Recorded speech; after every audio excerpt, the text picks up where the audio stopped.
We want to remind our listeners that this program is for informational and educational purposes only and not intended to substitute for professional veterinarian medical advice, diagnosis, or treatment. The Animal Medical Center does not recommend or endorse any products or services advertised by SiriusXM. Welcome to Ask the Vet with Dr. Ann Hohenhaus. From everyday concerns to the latest advances in veterinary medicine, Dr. Hohenhaus and her guests help you make informed decisions for the pets you love.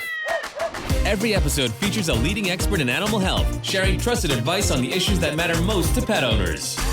From the world-renowned Animal Medical Center in New York City, here's Dr. Ann Hohenhaus. Hello, everyone, and welcome to Ask the Vet.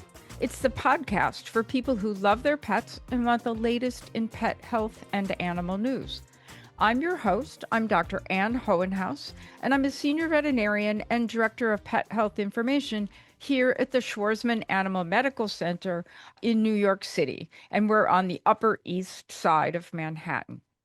Today, we're focusing on one of the hardest parts of loving a pet, caring for them at the end of their life. I'm going to be joined by Dr. Wendy McCulloch, veterinarian and founder of Pet Requiem, to talk about quality of life, difficult decisions, and how pet families can find compassionate support when they need us most. I'm so grateful to have her join us for this important conversation today. The Schwarzman Animal Medical Center is the only Level 1 veterinary trauma center in New York City, and we have 115 years of being the very best place for your pet.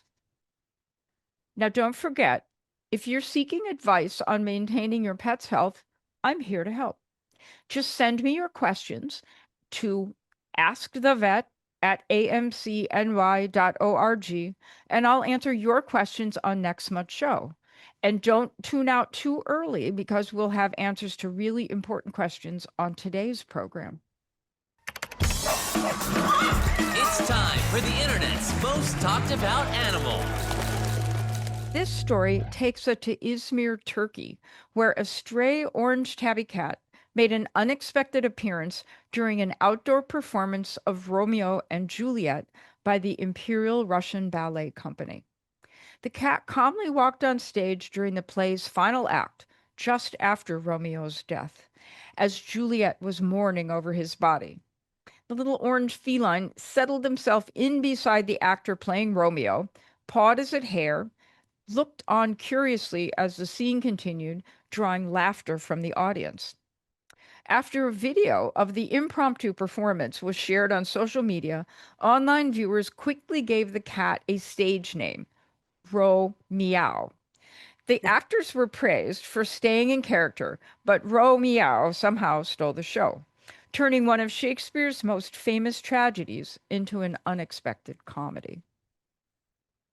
And now it's my pleasure to welcome my friend, colleague, and sometimes customer, Dr. Wendy McCulloch. Dr. McCulloch graduated from the University of Florida College of Veterinary Medicine and completed a rotating internship in medicine and surgery right here at AMC.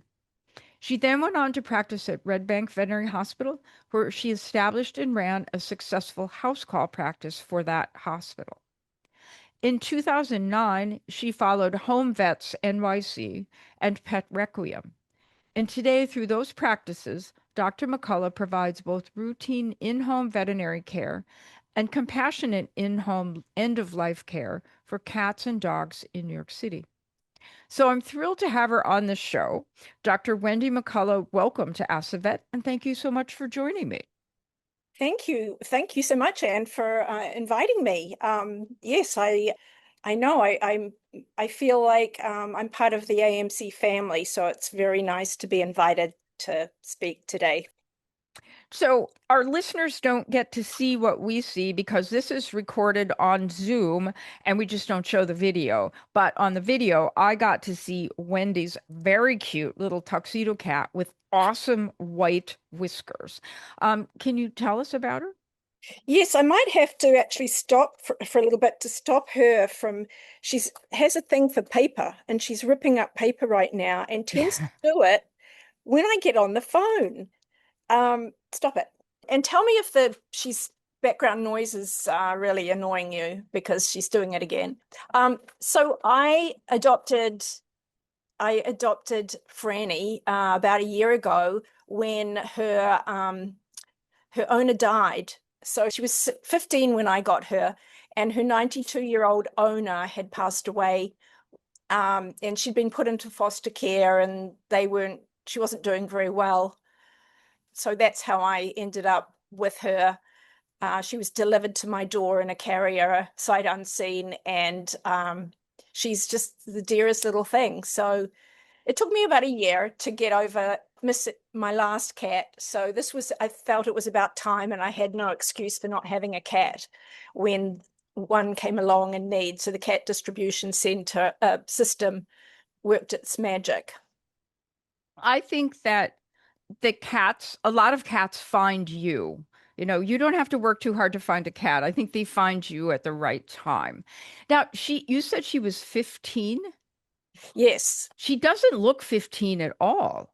No, and she does know her way around a can of Purina Pro Plan, a couple a day, actually. She's a good eater, and she's a good player. She likes to run and play, and I was very surprised when I saw her doing that at the age of 15. So she's now 16. So wow.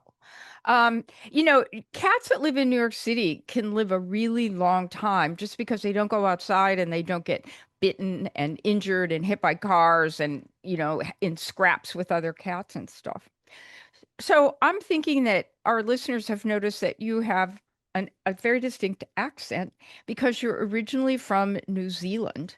And then you had this path to veterinary medicine that was certainly not traditional. Like I have the incredible, boring pathway. I went to college, I went to vet school, and then I did an internship. Not much else in between there.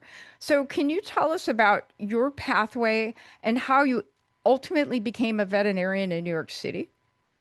Yeah, well, first of all, I'll just say I was the member of the family. There were 5 kids in our family, and I was the one that was obsessed with the family cat. So we had a cat called Tippy, black and white, and that was, he was the love of my life. So it's amazing how you end up going back to what was your passion as a child. So I went through college in New Zealand, and I was going to be a food scientist or a dietitian. And then I decided when I finished all that, I was working for a wine company. I was working in the lab. And then I decided I needed to do an overseas experience, which every Kiwi does. And that was it. The rest was history. I went off and traveled and worked abroad.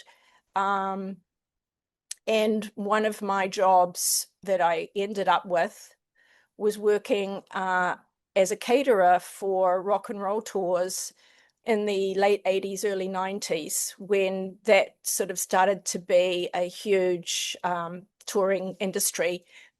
So the first gig I ever did was Sinead O'Connor at the Hammersmith Odeon, and I was like just overwhelmed because she was the biggest thing out at that time. And then the first tour I did was Tina Turner. So I was sent out to Europe to meet up with the crew.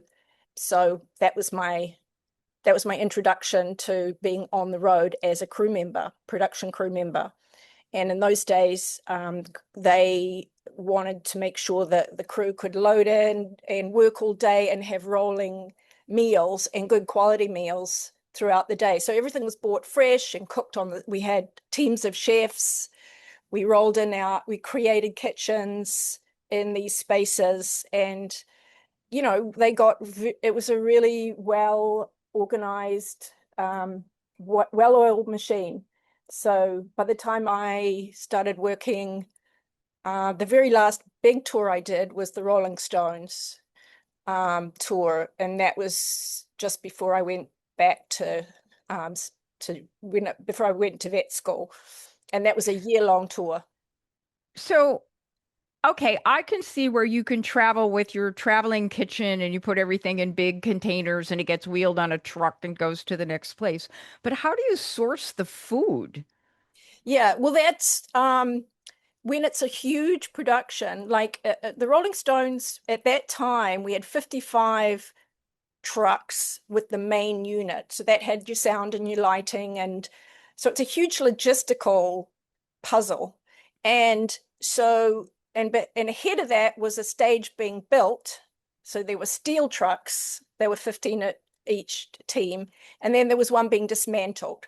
So they were flip-flopping. And I would go ahead, and for the Rolling Stones, for certain legs, I would go ahead and I would have a runner, somebody driving me around, and I would source the food, the raw materials, and have it ready for when the main catering crew came through. Everything was there in a refrigerated container.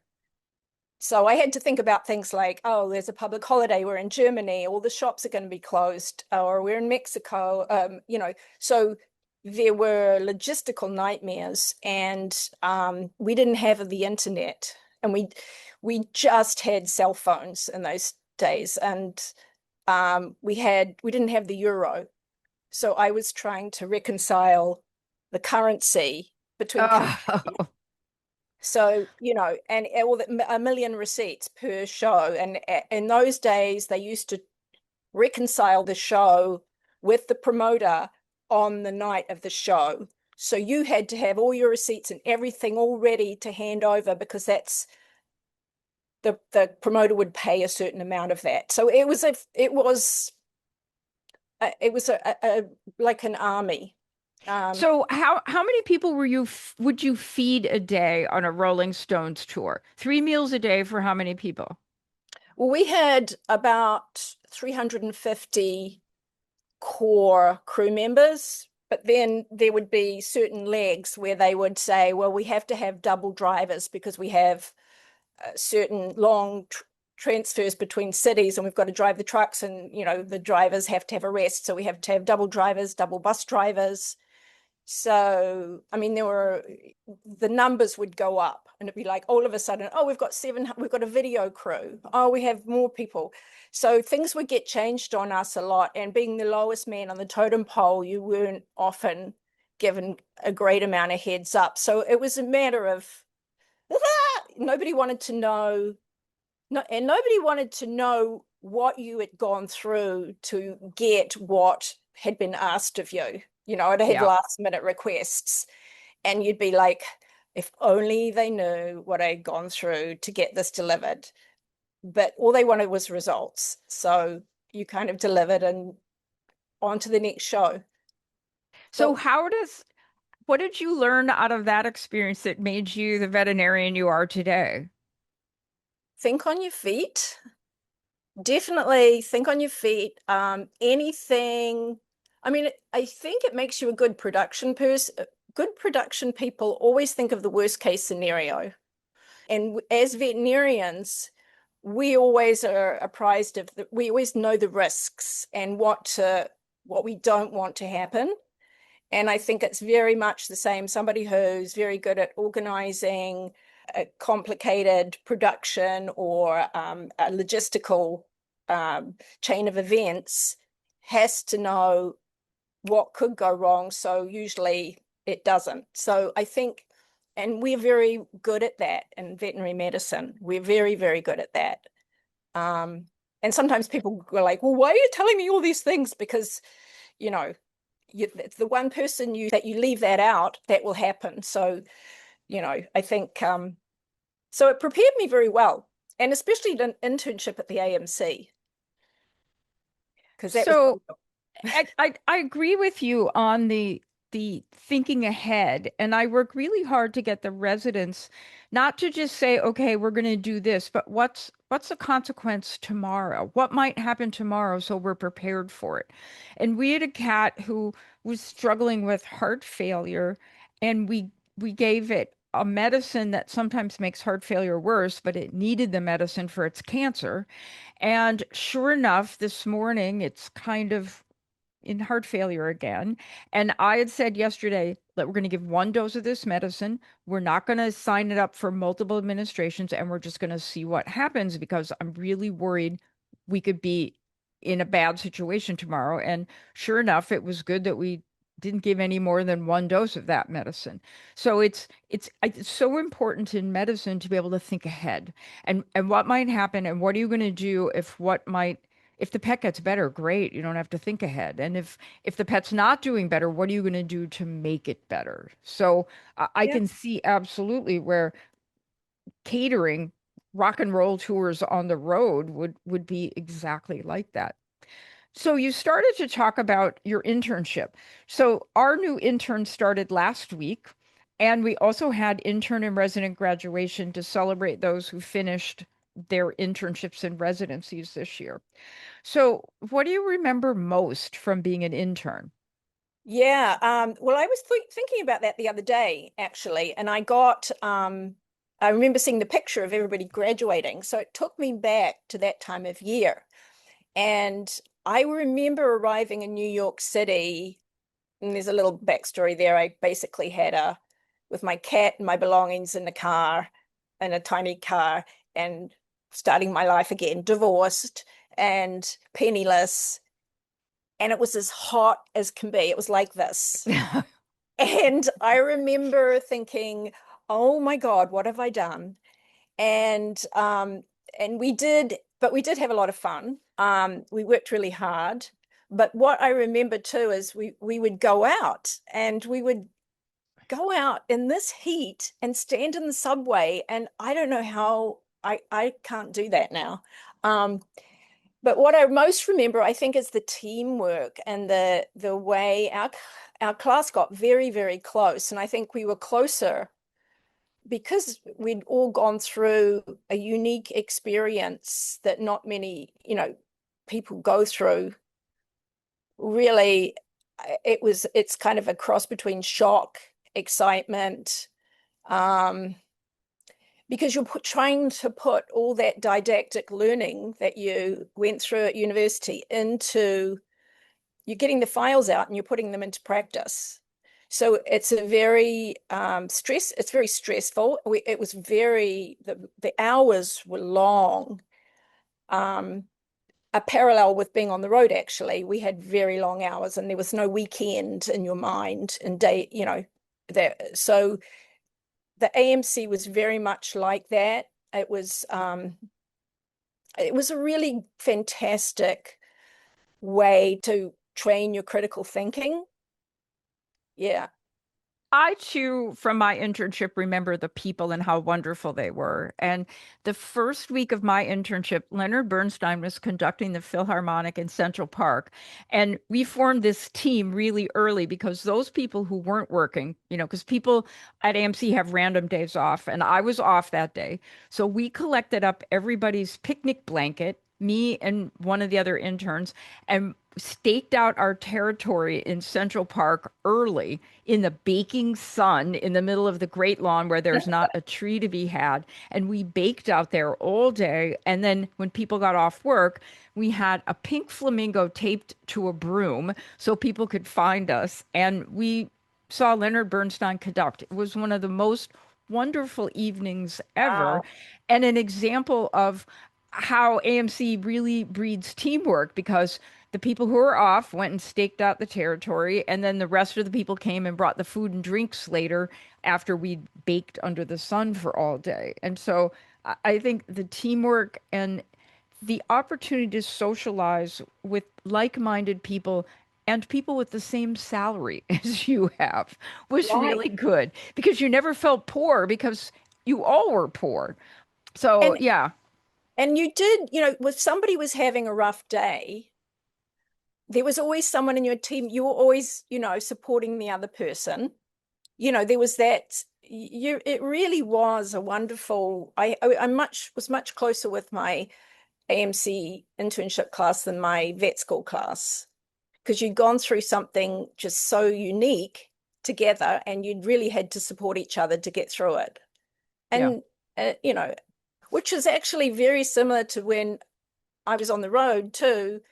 That's a very unique thing. It's really, you have to support each other. People have bad days and good days. You're all living together pretty much. And at AMC, the hours we were often living in the same building at the intern house as well. So there's something to be said for that, you know. So interesting, though, that you went from an internship, which is this group practice. So, for listeners who don't understand how AMC works, AMC has multiple small groups of doctors. And some of us, like me, I stay on oncology all the time, and people who are interns rotate around the hospital. And so they learn different things and they work with different groups. So the teams change about every month. So you work, it's really a team practice, and you discuss patients and you say, well, what does everyone think? Because I'm not really sure what I should do. And then the group comes up with a plan, which is completely different than how Wendy McCulloch practices today, which is you're a solo practitioner in a house call practice. You don't have a facility. So how did the AMC experience get you to being a solo on the road practice? I get where the on the road comes from now, but where Right. does the solo come from? Yeah, I guess I mean, I did work at Red Bank for a while. I guess I felt like I couldn't be, it was that restless New Zealand thing. I have to be on the move. And I never know, well, even in vet clinic, you never know what your day is going to be like. But I kind of like to be my own boss, really, and have the freedom of my schedule and not have to go to one place all the time. I'm in my car, you know. And it is pretty solitary, I must say, but you know, I get to meet people at a different level because I'm entering their homes. So I see them as my friends. You know, it was like, oh, another more friends today. You know, it's so I don't feel lonely. And there's some great, I can pick up the phone and if I have questions about a case and speak to somebody like you, or, you know, and say, what do you think about this? So yeah, it suits me. It's not for everybody, definitely. But I think it suits me. And I'm just going to add, so my mother was a public health nurse in New Zealand.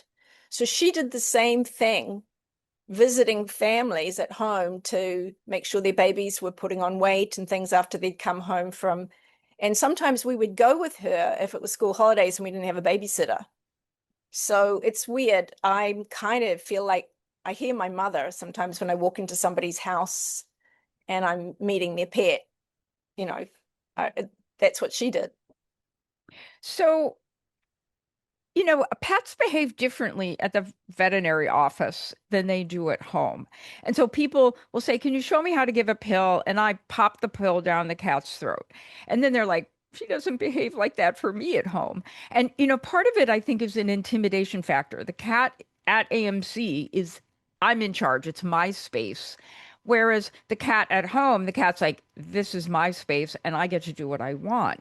So when it comes to practicing medicine with a pet at home, what do you see that I miss in the clinic because I don't see the pet in their home environment? Yeah, it's a good question because it can go either way if you're broaching or breaching that pet's, you know, safe space.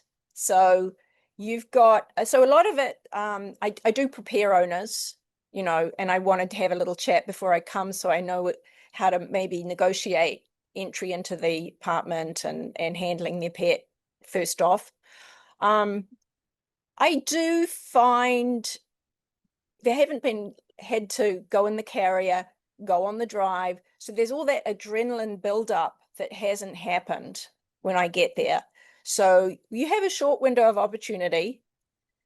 You kind of, I always prime the owners that, you know, if we're going to try to get blood, we want to try to do this pretty early on in the piece before the animal gets wise to everything. And there's towels and a little bit of calisthenics and twister. And sometimes, you know, we need to put them in a small room where they can't run and hide under the bed. So it's one of those problem solving things. But I feel like most of the time you have short windows where you can handle the pet, let it go, walks off, comes back. Treats go a long way. Churu's quite, you know, quite a good one. And 9 times out of 10, after they've been, you know, I don't like this, or giving you a little bit of a hard time if they're going to, then they walk off, their tail goes up, and they come back, and it wasn't that bad. And pet parents are usually really happy to see that, So I get to see that. I get to see how the pet negotiates. The other thing that I think is an advantage in a house call, you get to see how the pet negotiates their environment when they're not stressed out. So you see them more naturally moving around. You can see them, their gait and their neurologic, abilities a lot easier than in an environment of a vet clinic, because they're obviously really scared and they're often crouched. You can also see what they're eating, how their food is being presented, what their litter pan setup is, all those things, environmental enrichment. So there's a lot of stuff there that I can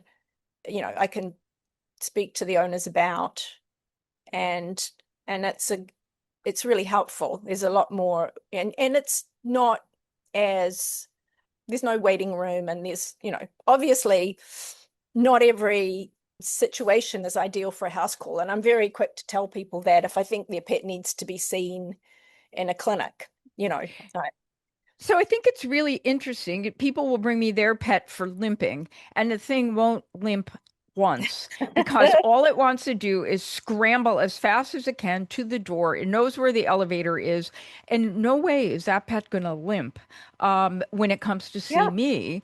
But at home, where it's not trying to escape, you can actually see that, it's not walking so good on its back leg. So that would probably be a great advantage, especially for pets limping. So, in addition to your house call practice, you also have Pet Requiem, which is dedicated to helping families navigate end of life care. So, how did you realize that there was a need for a service like Pet Requiem? Yeah, so when I was at Red Bank, I saw that a lot of the visits were people requesting home euthanasia, and I also worked at Red Bank in the emergency department. I would do emergency shifts. I was a general practitioner there too, so I saw patients as well. And I would often have clients who we had to have the talk to them about that euthanasia was an option here. And people would sometimes feel panicked and feel like they needed to make that decision then and there. And I sort of felt like this was a nice opportunity to be able to say, well, we know you can go home and think about it, and we'll give you the name of somebody who could come to the home and do this, which any house call vet, it's nothing new. Any house call vet would do that. But I did find that with the internet coming about, and search engine optimization and Google Ads, people wanted to, it was a quicker way of people finding that service.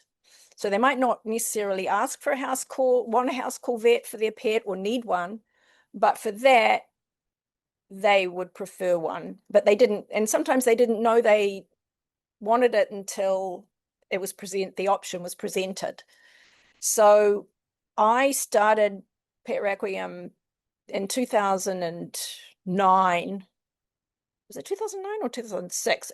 I started thinking about it before Lap of Love, because they were from University of Florida too, but they were a year behind me, I think. And I had thought about that. I'd gone to a conference in California, and I thought, yeah, this is the thing. This is definitely needed in this city. And I was in New Jersey at the time, but I would come into the city and work as well and do house calls. So I was the first person to really have a dedicated end of life service in the Manhattan, New York area. There's a lot more providers now, but yeah. So it was definitely a needed thing, and it's now everybody's like, oh yeah, this is an option. People didn't know it was an option before. They just didn't know how to ask for it. Yeah, I think, it's right for some people, not right for some people. And I always say to people when they say, well, how does it work? And then I have to say, well, you could do it this way, you could do it this way. There's a lot of options. And I think one of my advice to people is often, let's talk about it now before you really have to make this decision, because then you will have had a chance to think about it and think what it is that you really want. So, Yeah. how do you discuss the topic of euthanasia with clients? Well, first, I just want to mention, because I'm not doing a hard sell for home euthanasia, because I did bring my cat to you to be euthanized because that was the right thing at the time. I couldn't put him to sleep, but he was clearly ready, and I needed to make him do something, and I wasn't going to be able to have somebody come to the home. So there are incidents like that where I will say to people, listen, your pet's suffering at this point, or I don't usually use the word suffering, but I think the kindest thing to do right now is to take them into the emergency hospital right now, or to your local vet, than wait and try to coordinate this. And so I'm very upfront about that. But going back to your other question, how do we broach it? I have a lot of people calling me they've just got the bad news and they want to just find out how it works. And that is fantastic, because I get all their information up front, so that when and if the time comes, all the ducks are in a row and I know where they live and I can give them time, and oftentimes we have a dialogue before that time. And I just developed an app that I send to people now, and I get them it really just helps gather their thoughts into the right real estate, really, about what's important to their pet, to judging their pet's quality of life. So it's based on the HIM scale, the Alice Villalobos scale. I definitely credit to her, but it's interactive. So clients can go in, each member of the family can do their own ranking, go through all the questions. It also incorporates senior pets who have like cognitive disorder. So there's also a part to that, because a lot of those pets, might be medically healthy, but mentally really not great. So I've kind of incorporated both of them in there for senior pets, so people can go through and then they can discuss it. It's just really a tool for discussion, for a family to discuss. And then they can go back and do another reassessment, and it'll track. It graphs, where they are. And it's obviously there's a series of questions and there's a series of scales. And so then they come out with an overall feeling by the time they've finished it. So if somebody wants me to come and assess their pet and kind of talk about quality of life, I always get them to do that first now, because it's a little bit like a sheepdog getting all the sheep in one paddock before you have that discussion. So they know kind of where they're primed to go through the right set of questions, So Yeah, I think that's a critical thing, is to start talking early and get people to think about what they want and what they want for their pet. So I think these things are really, really important to go through. So we're getting a message that says we just have another minute or so to talk about. What is it that you think pets owners should most know about end of life care? I think what's really helpful is for people to recognize the signs of discomfort in their pet when they're trying to make the assessment. And so to understand that being uncomfortable is the same as being in pain. They're not in pain, but they're uncomfortable. It's the same thing, really. So I try to kind of articulate that to people, and I describe the process is, designed to be a very peaceful transition. So many people who are often sort of scared of that and may not want to be present for the final thing, they'll often stay and they'll go at the end, oh, that wasn't as bad, and they feel a sense of relief. So I think a lot of the stress that leads up to the event, a lot of the emotion that people commonly feel is relief. And that's a really healthy thing. And it's, I think, I feel good that they feel that, Yeah, that's so important to be able to say a good goodbye. So our time is up for today, but I want to thank Dr. McCulloch for joining me here today and for also helping pet owners honor that special bond they share with their pets. And if you want to learn more or reach out to Dr. McCulloch, you can visit her 2 websites, one of which is homevetsnyc.com or petrequiem.com. Thank you. I know that keeping your pet healthy is a very important thing to you and your family. So I hope you'll reach out to me if you have a question about your pet's health, and I'll respond to your question on next month's Ask the Vet podcast. It's an easy to remember email, askthevet@amcny.org.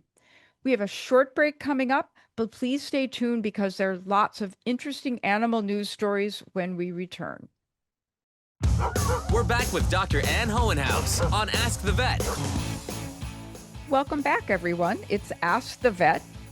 And guess what? It's time for the animal news. It's time for Animal Headlines, the biggest animal news from across the world. Our first story is about fish. I don't think we talk about fish very much here on Ask the Vet, but this is a great story. It's about fish sleep. Now, I have to say, I would have said fish don't sleep because they're always swimming. And so that's what caught my eye about this story. So this is from research on zebrafish, which are a very common research animal for studying neurologic conditions. So the zebrafish is a small freshwater fish that is good for studying the brain. And scientists used advanced imaging to observe the fish while they slept and discovered that their sleep just isn't a simple on or off state. Instead, zebrafish cycle through multiple sleep stages that closely resemble the stages of human sleep. Now, if you don't think you cycle through stages of sleep, just take a little look at that sleep app part of your smartwatch, and you will see the peaks and valleys of sleep that you have every day. And my phone tells me every morning that I had a good or a bad night's sleep, which I got to figure out how to turn that thing off because I know if I've had a bad night of sleep. So I don't really care that the phone tells me, but my phone and my watch love to remind me that I had a bad night's sleep. So back to the zebrafish. Researchers identified 4 distinct sleep substates. During the night, fish move through a progression from deeper sleep to lighter sleep, showing changes in eye position and brain activity as they moved between these sleep stages. But the most unexpected discovery came during the day. Fish occasionally entered short periods of sleep lasting just a few minutes. Essentially, they were taking naps. So during these episodes, their eyes appeared alert and active, yet brain activity dropped sharply, and the fish were very difficult to wake up. Sleep is one of biology's greatest mysteries, and scientists have long wondered whether the complex sleep patterns seen in humans are a recent evolution or have much deeper roots in the animal kingdom. So this finding of human-like sleep in zebrafish suggests that the fundamental mechanisms of sleep may have arisen hundreds of millions of years ago, long before mammals appeared on Earth. Our second story, of course, is about my favorite species, the cat. And this story is about cats causing asthma and allergies in children. And this new study suggests that it may not be a clear cause and effect.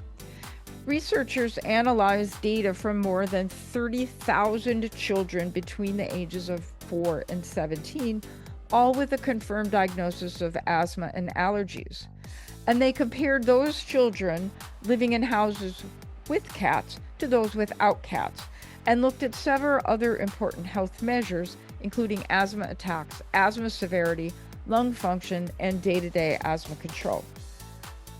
And what the data revealed was that about 9% of children were exposed to cats at home. So that's really interesting because about half of American households have cats. So it seems like households with children have fewer cats than average in the United States. So after the researchers adjusted their data for factors like age, sex, allergy severity, and family history and socioeconomic background, the researchers found no meaningful differences between children who lived with cats and those who didn't. Asthma flare-ups occurred at nearly identical rates in the children with and without cats in the home. And asthma severity was also very similar.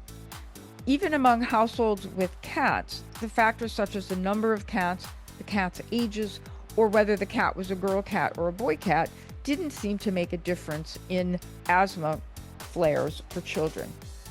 So although the study found no evidence that living with a cat worsened children's asthma, researchers cautioned that the findings should not be taken to mean cat exposure is harmless for every child. Individual responses may vary, particularly among children who are highly sensitive to cat allergens. Still, the findings challenge the common assumption that cat ownership automatically worsens asthma in children with allergies. And our last story is kind of a recurring theme here on Ask the Vet, and that is honeybees. So for generations, scientists believe they understood how a honeybee colony raises a new queen. When a hive needs a queen, the worker bees feed a young baby bee large amounts of what's called royal jelly, a nutrient-dense, milky, gelatinous secretion they produce. And from there, the larva develops into the colony's queen. But a new study published in the journal Nature suggests the process is much more sophisticated. Unlike hereditary royalty, who are born, not made, the queen bee is determined by the work of the entire hive. And it's not royal jelly alone that determines whether a larva becomes queen. Researchers found that the entire colony appears to work together to shape the larva's environment, essentially engineering royalty through a highly coordinated effort. The researchers found that the wax chambers where future queens develop, known as queen cells, are not just passive containers. These royal cribs are specially constructed environments with unique physical and chemical properties that help guide a larva's development. When scientists raised future queens in ordinary worker bee wax instead of queen cell wax, the larvae were more likely to die or develop into smaller queens, even if they received the same royal jelly. The study also identified a special group of young worker bees known as queen cell builders, and these workers maintain a higher body temperature and undergo physiologic changes while caring for future queens. That added warmth from the worker bees appears to speed development, allowing queens to mature about 5 days faster than compared for the time to maturity for worker bees, which is 21 days. As it turns out, the queen is not determined by diet alone. She's the result of nutrition, architecture, temperature control, specialized caregiving, and coordinated colony behavior. In a sense, the queen bee is not simply fed into existence, she's carefully built by an entire society. I like that story a lot. And now it's time for questions from our listeners. Our first question comes from Lizette R. And she asks, my dog recently had what looked like a seizure while she was sleeping, and it woke both of us up. This is the second time it has happened in the past 3 months, and both episodes occurred while she was asleep. What does it mean if these episodes only happen during her deep sleep, and should I be concerned? Interesting. Another question about sleep today. So I'm not sure that dogs, when they're sleeping, have seizures. And so I would wonder if this dog is dreaming rather than having a seizure, because some dogs will have what looks like seizure activity during sleep. They'll paddle with their feet, they'll vocalize, and those are hallmarks of seizure behavior. Other things that typically happen during seizures is the animal might urinate or defecate or have what we call a post-ictal or post-seizure period of kind of weird behavior because their brain is all jumbled from the seizure. So if your dog's not urinating and defecating during these episodes and they only occur during sleep, I would question whether they really are seizures.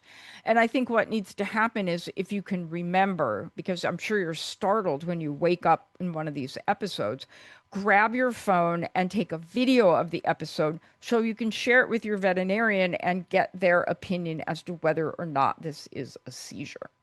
So, Lizette, I hope that your dog is okay and then this isn't a seizure, but if it is, we have great drugs to help control them. Our next question is from Susan A. Susan asks, my 3-year-old cat needs blankets so intensely that she sometimes drools while doing it. Is that just comfort behavior or can it ever signal stress or a medical issue? So I think this is just comfort behavior, and the cat is so happy to have that blanket to need that it just drools like crazy. Just be really grateful, Susan, because my sister's cat used to knead her hair at night in bed, drool on her hair, and scratch her scalp as it was like, mushing with her hair, which was splayed all over the pillow. So a blanket is far better than having your scalp kneaded by your cat in the middle of the night. So I think this is just a very happy cat who likes the blanket that you've provided it with. And our last question today is from Abby B. It is. Every summer when we leave the city, our dog somehow manages to find a skunk in our yard and get sprayed. What is the safest way to get rid of the smell, and when does getting sprayed by a skunk require a trip to the veterinarian? So getting skunked can be really bad if the skunk sprays your dog directly in the face and they get skunk spray in their eyes or in their mouth. So if your pet is really squinting badly, pawing at their eyes, vomiting, or anything like that, that would be a reason to go to the vet. Hopefully, when your dog finds the skunk, they've turned on their heel and only their back half gets skunked. So when I was a kid, everyone said to use tomato juice. But what I can find about tomato juice is it really just masks the skunk smell. And who has that much tomato juice that you can give your dog a bath in tomato juice anyway? And can you imagine what your bathroom looks like after that? So I say no to tomato juice. So there's a recipe that you mix peroxide, dish soap, and baking soda in a big container because it bubbles up when you do that. And then you bathe your pet in that particular home recipe, which is mostly things that if your dog gets skunked, you could just keep at home. And that recipe is in a blog that I wrote. So if you go to amcny.org and put how to get the skunk smell off your dog into the search bar, this blog with the recipe will come up. A couple of other things to think about. There are commercial products to get rid of skunk smell. They seem to work quite well. They also seem to work really well if your cat, I had a cat that peed in the basement and it was really good for getting the cat pee smell out of the basement. Also, it's good to put eye protection in your pet's eyes when they get a bath. And so you need to, on hand in your pet's medical kit, have what's called sterile ophthalmic petrolatum. It's basically Vaseline for the eyes, but it's sterile because you don't want to put your regular Vaseline in your pet's eyes. And that puts a thick coating over your pet's eye, so if any soap or peroxide gets splashed in their eye while you're trying to get the skunk smell off, that eyeball is protected from the nastiness of the peroxide. And so the commercial products are good. Use eye protection, and the recipe is on AMC's website. Just put "get the skunk smell off your dog" in the search bar.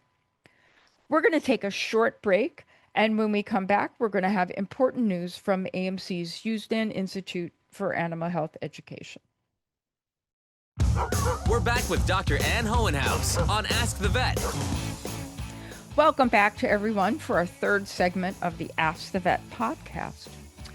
With summer festivities and outings well underway, many dogs are more spending time near pools, lakes, and other bodies of water. But it's important to remember that not all dogs can swim. Even dogs who swim well can panic, tire quickly, or struggle to find their way out of the pool. If your dog will be around a pool this summer, a few simple precautions can help prevent a serious emergency. First, never leave your dog unattended near the water. And never throw or force your dog into a pool because not all dogs want to swim. And a frightening experience can lead to panic or injury. For inexperienced dog swimmers, senior dogs, flat-faced breeds, or dogs with medical or mobility issues, a properly fitted life jacket is key. And it's also really important if you take your dog on a boat to have them wearing a life jacket, because if they fall overboard, you need them to float so that you can get them back into the boat. Don't forget to show your dog where the steps, ramp, or other exit points are, and to practice helping them get out of the pool safely. And then after they swim, rinse off the chlorine water and offer plenty of fresh drinking water. There are all kinds of things to help alert you and keep your pet out of the pool, such as fences, alarms, ramps, and canine-friendly docks that can also add an extra layer of protection for your dog. For more pet health tips and information about upcoming events and webinars, visit amcny.org and put Use Dan Institute in the search bar. I want to give my sincerest thanks to my good friend and colleague Wendy McCulloch for joining me today to talk about end-of-life care for our beloved animal companions. To learn more about her work or to contact her, you can visit Home Vets NYC for her home veterinary practice or petrequiem.com for her end-of-life care practice. Don't forget, if you want to know more about your pet's well-being or looking for pet health advice, just email me at askthevet@amcny.org, and I will answer your questions on next month's Ask the Vet program. This podcast is available on the SiriusXM app, across all major podcast platforms, and of course on AMC's website. And this is thanks to AMC's longstanding partnership with SiriusXM. Don't forget to follow us on social media. It's facebook.com, The Animal Medical Center, and on X and Instagram at AMCNY. Be great if you could take a moment to give Ask the Vet podcast a review, and be sure to like and subscribe so you'll never miss an episode. And I hope you'll join me next month when I'm going to be joined by my new AMC colleague, Dr. John Sykes, who's a specialist in zoologic medicine and has joined AMC as head of the Zoologic and Companion Exotic Pet Medicine Service. Thanks so much for listening, everyone, and stay cool.